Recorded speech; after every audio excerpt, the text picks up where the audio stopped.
ഞങ്ങൾ പറഞ്ഞു അയാൾ തൂങ്ങിച്ചാവാൻ. ചില ഉന്നതന്മാരുടെ കേസൊക്കെ പോണതാണല്ലോ ഇപ്പോഴും കിടന്ന് കറങ്ങുന്ന പോലെ, അതേപോലെ പോകും.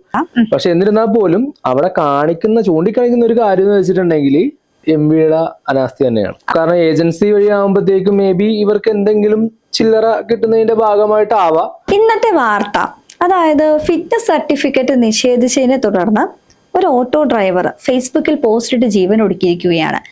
അദ്ദേഹം ആ ഫേസ്ബുക്കിൽ കുറിച്ചിരിക്കുന്നത് എങ്ങനെയാണ്: ഈ പോസ്റ്റ് നിങ്ങൾ വായിക്കുമ്പോൾ ഞാൻ ഈ ലോകത്തുണ്ടാവില്ല. എന്താണ് ശരിക്കും സംഭവം? സംഭവം നടക്കുന്നത് മലപ്പുറത്താണ്. ഷൗക്കത്ത് എന്നാണ് ആ ഒരു പുള്ളിയുടെ പേര്. ഓട്ടോ ഡ്രൈവറാണ് ആള്. നിർഭാഗ്യവശാൽ ആത്മഹത്യയാണ് ചെയ്തേക്കുന്നത്. സംഭവം എന്താണെന്ന് വെച്ചിട്ടുണ്ടെങ്കിൽ ആളുടെ ഓട്ടോന്റെ ഫിറ്റ്നസിന്റെ ആവശ്യമായിട്ട് നമ്മളുടെ കൊണ്ടോട്ടി RTO ചെല്ലുകയും അവിടെ പോയിട്ട് ഫിറ്റ്നസ് ആവശ്യപ്പെടുകയും ചെയ്തു. ആ സമയത്ത് ഒരു ഏജന്റ് മുഖേനയല്ല, സ്വതന്ത്രനായിട്ടാണ് ആള് ചെന്ന് ആ ഒരു സംഭവം അവതരിപ്പിച്ചത്. അതുകൊണ്ട് ആയിരിക്കാം, കാരണം ഏജൻസി വഴി ആകുമ്പോഴത്തേക്കും മേ ബി ഇവർക്ക് എന്തെങ്കിലും ചില്ലറ കിട്ടുന്നതിന്റെ ഭാഗമായിട്ടാവാം, നമുക്കറിയാൻ പാടില്ല. ചിലപ്പോ അതാവാം. അല്ലേ പിന്നെ സ്വതന്ത്രമായ ഒരാൾക്ക് അത് പാസ്സായി കൊടുക്കുക എന്താ ഇത്ര വലിയ തെറ്റില്ല. അപ്പോ ഇവര് തമ്മിലുള്ള ടൈപ്പാണെന്നാണ് അതിൽ നിന്ന് ഏകദേശം നമുക്ക് മനസ്സിലാവുന്നത്. രണ്ടാമത്തെ ഒരു കേസ് എന്ന് പറഞ്ഞിട്ടുണ്ടെങ്കിൽ പുള്ളിക്ക് അത് കൊടുത്തില്ല എന്നും പറഞ്ഞ് പുള്ളി പോവുകയും ചെയ്തു. അതിന്റെ പുറകെ MVയുടെ വക വണ്ടി ഒരു ചെക്കപ്പില് നമ്മുടെ പാസഞ്ചേഴ്സിന്റെ സൈഡിൽ ഒരു കമ്പി കണ്ടിട്ടില്ലേ?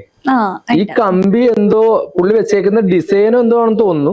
അതിലെന്തോ കണ്ടിട്ട് അതാണ് ഇവര് ചൂണ്ടിക്കാണിച്ചേക്കുന്ന മോഡിഫിക്കേഷൻ. ഓക്കെ, അതില് പിടിച്ചു കേറിയിട്ടാണോ ഇദ്ദേഹത്തിന് ഈ ഫിറ്റ്നസ് സർട്ടിഫിക്കറ്റ് നിഷേധിച്ചത്? അങ്ങനെയല്ല, ഇത് അതിന് മുമ്പായിരുന്നു തോന്നുന്നു. മുമ്പാണ് ഇത് പുള്ളി ഇത് അപ്ലൈ ചെയ്തത്. രണ്ടാമത് അവര് വന്ന് നോക്കി അങ്ങനെ എന്തോ ആയിരുന്നു, എനിക്കത് കറക്റ്റ് ആയിട്ട് അറിയില്ല. പക്ഷെ എന്നിരുന്നാൽ പോലും അവിടെ ചൂണ്ടിക്കാണിക്കുന്ന ഒരു കാര്യം എന്ന് വെച്ചിട്ടുണ്ടെങ്കിൽ MVയുടെ അനാസ്ഥ തന്നെയാണ്. ആ കമ്പി അങ്ങനെ വെച്ചോണ്ട് തീർച്ചയായിട്ടും. കാരണം അത് ഒരാൾക്ക് അപകടം ഉണ്ടാക്കുന്ന ഒരു സാധനമല്ല. വേറൊരു കാര്യം എന്താ വെച്ചിട്ടുണ്ടെങ്കിൽ സാധാരണക്കാരുടെ മേത്തേക്ക് കുതിര കയറാനുള്ള ഒരു ചൊടി മറ്റുള്ള കാര്യങ്ങളിൽ ഇവർ കാണിക്കണില്ലെന്നുള്ളത് എത്ര ദയാനകമായിട്ടുള്ള കാര്യമാണ്, ദയനീയമായിട്ടുള്ള കാര്യം. കാരണം ഈ ഒരു സംഭവം ഇതൊരു ഒറ്റപ്പെട്ട സംഭവമല്ല. കാരണം നമ്മളിപ്പോ ഇറങ്ങി വഴി നോക്കിക്കഴിഞ്ഞാൽ തന്നെ ഒരുപാട് മോഡിഫൈ ചെയ്ത വണ്ടികൾ ഈ നാട്ടിലൂടെ പോകുന്നുണ്ട്. അപ്പോ ഇത് അദ്ദേഹത്തിന്റെ ഒരു വയറ്റുപിഴപ്പാണ്, ഉപജീവന മാർഗമാണ്. അപ്പൊ ആ ഉപജീവന മാർഗത്തിന് നമ്മൾ ഇതിനു മുമ്പേ സംസാരിച്ചിട്ടുണ്ട്, മനുഷ്യപ്പെറ്റ്, ഇത്തിരി മനുഷ്യത്വം കാണിക്കാം. അങ്ങനെ ഒരു സാധനം നമുക്ക് അവരിൽ നിന്ന് എക്സ്പെക്ട് ചെയ്യണമെങ്കിൽ ഒന്നെങ്കിൽ നമ്മളുടെ കയ്യിൽ പണം വേണം, ക്യാഷ്, അല്ലെങ്കിൽ നമുക്ക് പവർ വേണം. ഇല്ലെങ്കിൽ നമുക്ക് അതേപോലുള്ള കൊത്താൻ കണക്കാക്കി വിഷമുള്ള സാധനങ്ങളായിട്ട് നമുക്ക് കണക്ഷൻ വേണം. ഇപ്പൊ എന്തായാലും ഇദ്ദേഹം ആത്മഹത്യ ചെയ്ത് കഴിഞ്ഞ പിന്നെയാണ്, അതായത് സിസ്റ്റം ഔട്ട് കംപ്ലീറ്റ് എന്ന് പറഞ്ഞിട്ട് സിസ്റ്റത്തിൽ മനുഷ്യത്വം ഇല്ലാതെ പോകരുതെന്ന് ഷൗക്കത്തിന്റെ മരണത്തിൽ N പ്രശാന്ത് അപലപിച്ചിട്ടുണ്ട്. അതായത് ഇപ്പൊ അത് നമുക്ക് അങ്ങനെയാണല്ലോ, ഈ ഒരു നാട്ടില് ഒരാൾ മരിച്ചു കഴിഞ്ഞാൽ അയാൾക്കെതിരെ #, വരും, അയാൾക്ക് അനുകൂലമായിട്ട് # ഉണ്ടാവും, സമൂഹ മാധ്യമത്തിൽ കുറച്ചു നേരം സംസാര വിഷയം ഉണ്ടാവും, മറ്റൊരു വാർത്ത കിട്ടുന്നത് വരെ മാത്രമാണ് അയാൾ കുറച്ച് നാളുകൾക്ക് ഈ ഒരു ഈയാമ്പാറ്റയുടെ ഒരു അത്ര പോലും ആയുസ് ചില മനുഷ്യജീവനുകൾക്ക് ഉണ്ടാവില്ല. അത് എനിക്ക് തോന്നിയിട്ടുള്ള ഒരു കാര്യമാണ്. ഇനി അതേപോലെ ആയുസ് ഉണ്ടാവണമെങ്കിൽ അതേപോലെ പണവും പവറും വെച്ച് പുറകെ നടക്കാനായിട്ടൊരു കൂട്ടായ്മ വേണം. അതെ, അങ്ങനെയാണെങ്കിൽ അത് ചിലപ്പോ 1 മാസം, ചിലപ്പോ 1 വർഷം വരെ ആ കേസ് പോകും. ചില ഉന്നതന്മാരുടെ കേസൊക്കെ പോണതാണല്ലോ ഇപ്പോഴും കിടന്ന് കറങ്ങുന്ന പോലെ, അതേപോലെ പോകും. അതല്ല ഇതേപോലെ ഒരു സാധാരണക്കാരനാണ് മരിക്കണമെങ്കിൽ എനിക്ക് തോന്നുന്നു ഈ നാടൻ പട്ടികൾ, ഈ പേപ്പട്ടികളൊക്കെ മരിച്ചു കഴിഞ്ഞ കുഴിച്ചിടൂലേ, അല്ലെങ്കിൽ ചിലപ്പോ അവിടെ കിടന്ന് പുഴുത്തിയാവൂലേ, അത് ആരെങ്കിലും നോക്കണുണ്ടോ? ഏതാണ്ട് ഇതേപോലത്തെ ഒരു കൺസെപ്റ്റ് തന്നെയാണ് നമ്മളുടെ ഭരണാധികാരിയിൽ നിന്നും നമുക്ക് കിട്ടുന്നത്. സാധാരണക്കാരൻ ജനങ്ങൾക്ക് കിട്ടിക്കൊണ്ടിരിക്കുന്നത് സെയിം ലെവൽ ട്രീറ്റ് ആണ്, ഒരു വ്യത്യാസവും ഇല്ല. നമ്മളുടെ എന്താ പറയാ, പിച്ചപാത്രത്തിൽ കൈയിട്ട് തിന്നാന്നൊരു ചൊല്ലുണ്ട്. ഞാനൊരു കാര്യം ചോദിച്ചോട്ടെ, ഇതിപ്പോ തുടക്കത്തിലൊരു കാര്യം പറഞ്ഞില്ലേ, ഏജന്റ് മുഖേന ചെന്നിരുന്നുവെങ്കിൽ ഇന്ന് ഈ ഷൗക്കത്തിന് ജീവൻ അവസാനിപ്പിക്കേണ്ടി വരില്ല എന്ന് തോന്നിയിട്ടുണ്ടോ? വരില്ലാന്ന് തോന്നുന്നുണ്ട്. കാരണം എന്താ വെച്ചിട്ടുണ്ടെങ്കിൽ അയാൾ സ്വതന്ത്രമായി ചെന്ന് അയാളുടെ ആവശ്യം അവിടെ അവതരിപ്പിച്ചാണ് അയാൾ ചെയ്ത ഏറ്റവും വലിയ തെറ്റ്. പക്ഷെ അയാളുടെ ഭാഗത്ത് നിന്ന് ചിന്തിക്കുമ്പോ അയാൾ വിചാരിച്ചു ഞാൻ ഈ വണ്ടിയുടെ ആളാണല്ലോ. ഞാൻ പറഞ്ഞത് ആ തെറ്റെന്നുള്ളത് ഉദ്യോഗസ്ഥരുടെ കണ്ണിലാണ്. അതെ, അയാളുടെ ഭാഗം നോക്കുമ്പോ ഓക്കെയാണ്. അയാൾ അവിടെ നോക്കിയത് 10 രൂപയെങ്കിൽ 10 രൂപ ഈ ഏജൻസിക്ക് കൊടുക്കാതെ അയാളുടെ കുഞ്ഞുങ്ങൾക്ക് കൊടുക്കാലോ എന്ന് മാത്രമേ അയാൾ ചിന്തിച്ചിട്ടുള്ളൂ. ലാഭിക്കാമല്ലോ. സാധാരണക്കാരായിട്ടുള്ള ഏതൊരു മനുഷ്യനും ചിന്തിക്കാവുന്ന ഒരു ചിന്തയാണ് അത് ചെയ്തിട്ടുള്ളൂ. കാരണം 10 രൂപ പാഴ് കളനേക്കാൾ നല്ലത് നമുക്ക് നമ്മുടെ കുടുംബത്തിന് വേണ്ടി എടുക്കാം. നമ്മളെ കാത്തിരിക്കണം, നമ്മൾ തേടി തിന്ന് കൊണ്ടുവരുന്നത് കഴിക്കാൻ വേണ്ടിയിരിക്കണം, ആശ്രയിച്ച് നിൽക്കുന്ന ഒരു ഭാര്യ അല്ലെങ്കിൽ ഉണ്ടെങ്കിൽ ഒരു അച്ഛൻ, ഒരമ്മ, ചിലപ്പോ മക്കളുണ്ടെങ്കിൽ അവർ, ഇത്രയും പേര് അയാളെ പറ്റി ഉണ്ടാവും. തീർച്ചയായിട്ടും ഇവരെല്ലാവരും ഇപ്പൊ ആരോട് എന്ത് സമാധാനം പറയും? അവരോട് MVD-ക്കാർ എന്താണ് പറയേണ്ടത്? ഒന്നും പറയേണ്ട ആവശ്യമില്ലല്ലോ, ഒന്നും പറയേണ്ട ആവശ്യമില്ലല്ലോ. ഞങ്ങൾ പറഞ്ഞു അയാൾ തൂങ്ങിച്ചാവാൻ, ഇത്രല്ലേ ചോദിക്കുള്ളൂ. ക്വസ്റ്റ്യൻ ചോദിച്ചാൽ നമ്മുടെ വായടയും. ഒറ്റ ചോദ്യം ചോദിക്കുള്ളൂ. അതിപ്പോ ഏത് തലപ്പത്തിരിക്കണമെങ്കിലും ചോദിക്കുന്ന ഒറ്റ ചോദ്യം ഉള്ളൂ. ഞങ്ങൾ പറഞ്ഞു അയാളോട് ചാവാൻ. അയാൾക്ക് എന്തുകൊണ്ട് വേറൊരു ഏജൻസിനെ കണ്ടിട്ട് ഞങ്ങളുടെ അടുത്ത് വന്നില്ല? 10-200 രൂപ കൂടുതൽ പോവായിരിക്കും, എന്നാൽ പോലും അത് അയാൾ ഉയരോടെ ഉണ്ടായിരുന്നു. ഈ ഏജൻസി മുഖേന പോണം എന്നുള്ളത് ആരുണ്ടാക്കിയതാണ്? എനിക്കറിയില്ല. ഇപ്പോ നമുക്കിപ്പോ MVD അടുത്ത് നിന്ന് സംസാരിക്കണം, അതായത് ആർട്ടിയോട് സംസാരിക്കണം. ഈ ഏജന്റ് മുഖേന അല്ലാതെ ഡയറക്റ്റ് നമുക്ക് ചെല്ലാൻ വിവരാവകാശ നിയമപ്രകാരം നമുക്ക് ചെല്ലാനുള്ള അവകാശം ഉണ്ടല്ലോ.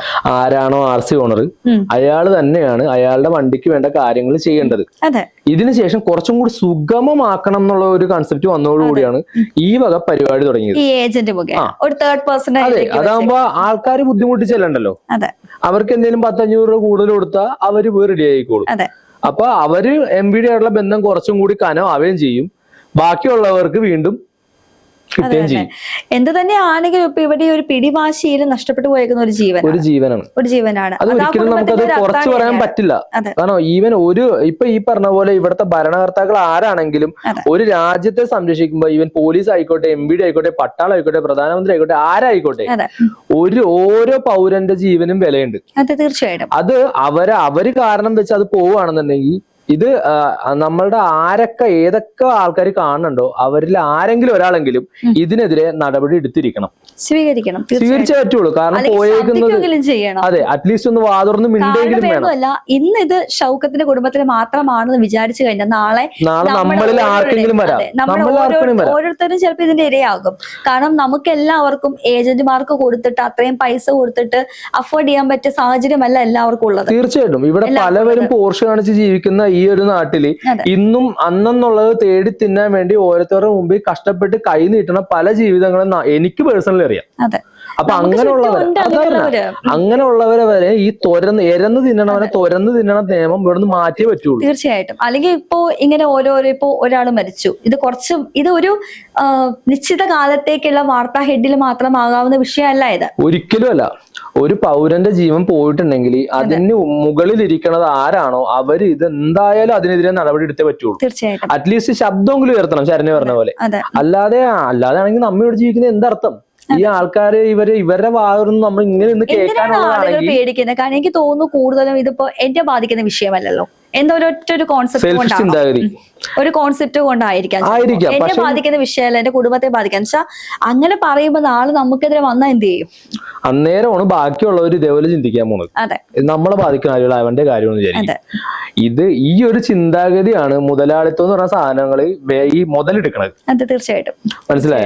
അതായത് നീ എന്തിനടങ്ങണെന്ന് ചോദിച്ചുണ്ടാക്കണം, നിന്റെ കുടുംബത്താണ് പോയത്, നിനക്ക് അതുകൊണ്ട് റേഷൻ മുടങ്ങണുണ്ടോ? ഒരൊറ്റ ക്വസ്റ്റ്യൻ ആണ് ചിലപ്പോൾ പ്രതികരിക്കണം എന്ന് വിചാരിക്കുന്ന ആളുകൾ നിന്റെ കുടുംബത്തിൽ അതുകൊണ്ട് എന്തെങ്കിലും ബുദ്ധിമുട്ടുണ്ടോ, അല്ലെങ്കിൽ നിന്റെ റേഷൻ മുടങ്ങുന്നുണ്ടോ?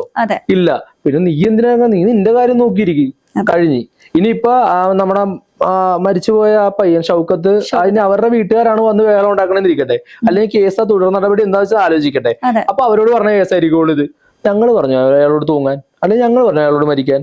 അയാൾക്ക് എന്തുകൊണ്ട് ഞങ്ങളോട് ഈ തൂങ്ങിയ നേരത്തെ അയാൾക്ക് ഒരു 200-300 എടുത്ത് നേരെ ഏജൻസി പോവുകയാണെന്നുണ്ടെങ്കിൽ ഞങ്ങൾ അത് വിത്തിൻ സെക്കൻഡ്സ് റെഡി കൊടുക്കൂലേ? ഈ മോഡിഫിക്കേഷൻ ആണ് ഇപ്പൊ അവസാനം ഇവര് പറഞ്ഞതല്ലോ. ആദ്യം അദ്ദേഹം ഇത് ഇങ്ങനെ മോഡിഫിക്കേഷൻ ആണല്ലോ ഇപ്പൊ ഇവര് പറയുന്ന ഒരു മുട്ടാൻ തട്ടും ന്യായം എന്ന് പറയുന്നത്. ആദ്യമേ ഇദ്ദേഹത്തിന്റെ വണ്ടിയുടെ ഫിറ്റ്നസ് സർട്ടിഫിക്കറ്റിന് വേണ്ടിയിട്ടാണ് വന്നത്. ആ ഫിറ്റ്നസ് സർട്ടിഫിക്കറ്റ് വന്നു കഴിഞ്ഞപ്പോ ഇദ്ദേഹത്തിന് ആദ്യം കൊടുക്കാൻ ഇവർക്ക് എന്തോ വിമുഖത ഉണ്ടായിരുന്നു. ആ വിമുഖതയാണ് സ്വതന്ത്രമായിട്ട് ചെന്നപ്പോ വിമുഖതയുണ്ടായി. ആ വിമുഖതയാണ് കുറച്ചു പേര് മാറി എന്തെങ്കിലും ഒരു കാരണം കണ്ടെത്തണം എന്നൊരു സ്ഥിതിയിൽ എത്തിക്കഴിഞ്ഞപ്പോ കണ്ടുപിടിച്ച ഒരു ന്യായമായിട്ട് വേണമെങ്കിൽ നമുക്ക് ഇതിനെ തോന്നാം. കാരണം പാവപ്പെട്ടവനാണ്, ഉപജീവന മാർഗത്തിന് വേണ്ടി അന്നത്തിന് വേണ്ടി അന്നെന്തോ പണിയെടുക്കുന്ന ഒരു മനുഷ്യനാണ്. നമുക്കിപ്പം എല്ലാ ഓട്ടോറിക്ഷക്കാരിലും എല്ലാ തൊഴിലാളികളും നല്ലവരും ഉണ്ട്, ചീത്തവരും ഉണ്ട്. അത് ഒരു കാര്യം കൂടെ ഉണ്ട്. ഇയാള് അതായത് ഈ ഒരു ഓട്ടോക്കാരൻ വിചാരിച്ച അവരുടെ രോമത്തിൽ പോലും തൊടാൻ പറ്റില്ല എന്ന് അവർക്ക് ഉറപ്പുള്ളത് കൊണ്ടിട്ട് തന്നെയാണ് അവർ ഈ ഇട്ട് വലിപ്പിക്കുന്നതും മറ്റുള്ള കാര്യങ്ങൾ ചാർത്തി കൊടുക്കുന്നത്. ഒരു ധാർഷ്ട്യം തന്നെയല്ലേ? തീർച്ചയായിട്ടും. അതായത് നമുക്കിത് അറിയാം. നമുക്ക് അതൊരു 2-3 വർഷം മുമ്പ് ഇതേപോലെ മോട്ടോർ വാഹന വകുപ്പ് ആ ഒരു ഡിപ്പാർട്ട്മെന്റ് ഭയങ്കരമായിട്ട് ഇതേപോലെ പിടുത്തം മുറുകി കുറെ ഇഷ്യൂസ് വന്നപ്പോഴത്തേക്കും കുറെ ആൾക്കാരുടെ ഇടപെടൽ മൂലം നമുക്ക് അതൊന്ന് കുറഞ്ഞതായിരുന്നു. ഒന്ന് കുറഞ്ഞതായിരുന്നു. ഇപ്പോ എന്തുകൊണ്ടാണെന്ന് നമുക്കറിയില്ല. ഇപ്പോ ഇവര് കാണിക്കുന്നത് ശരിക്കും പറഞ്ഞെങ്കിൽ രാജ്യദ്രോഹം ഒന്നും പറഞ്ഞ കാര്യമില്ല. അതിനും മേളിൽ എന്തോ തീവ്രവാദികളെ കാണുന്ന പോലെയാണ് വണ്ടി മോഡിഫൈ ചെയ്യണ ഓരോരുത്തരും ഇവര് കണ്ടോണ്ടിരിക്കുന്നത്. അപ്പൊ എനിക്കൊരു സംശയമുണ്ട് സുബിനെ, അതായത് ഇപ്പൊ റീസെന്റ് അല്ലേ ഈച്ച് ആൻഡ് എവരി, അതായത് എന്തെങ്കിലും ഒരു സംഭവം മാറ്റം വന്നു കഴിഞ്ഞാൽ 5000 രൂപയുടെ ഒരു വ്യത്യാസം വന്നേക്കുന്നത്, അതായത് പിഴ ഈടാക്കണം. ഈ സംഭവം നടന്ന ശേഷമാണോ ഈ ഷൗക്കത്ത് എന്ന് പറഞ്ഞ ഈ ഒരു മനുഷ്യൻ ഈ ഫിറ്റ്നസ് കംപ്ലീറ്റ് ആക്കാൻ വേണ്ടി പോയത്? ഈ സംഭവത്തിന് മുമ്പാണ് പോയത് അല്ലേ? ഓക്കെ, അതിന് മുമ്പായിരുന്നു. പക്ഷെ എനിക്ക് തോന്നുന്നു ഈ പറഞ്ഞ പോലെ മോഡിഫിക്കേഷന്റെ ഭാഗമായിട്ട് വന്നത് ഈ അടുത്തായിരുന്നു തോന്നുന്നു. അപ്പൊ എനിക്ക് തോന്നുന്നു അതിന് വേണ്ടിട്ട് ഇതും കൂടി ഒരു കാരണം കിട്ടാൻ വേണ്ടി വെച്ചുകൊടുത്തതായിരിക്കാം മേ ബി.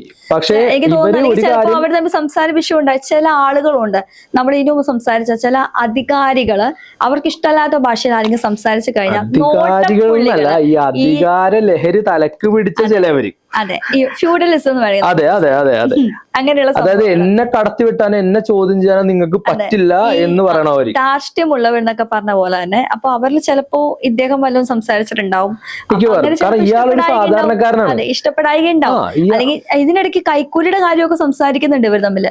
അങ്ങനെയൊക്കെ അത് നമുക്ക് ഊഹാപോഹങ്ങളാണ്, നമുക്ക് തെളിവൊന്നുമില്ല. അതുകൊണ്ട് നമുക്ക് അതിനെപ്പറ്റി സംസാരിക്കാൻ പറ്റും. ഇനിയിപ്പോ മേ ബി അങ്ങനെ എന്തെങ്കിലും കൈക്കൂലിയുടെ വിഷയം ഉണ്ടെങ്കിൽ തന്നെ അത് കാണിച്ച വളരെ മോശമായിട്ടുള്ള കാര്യം തന്നെയാണ്.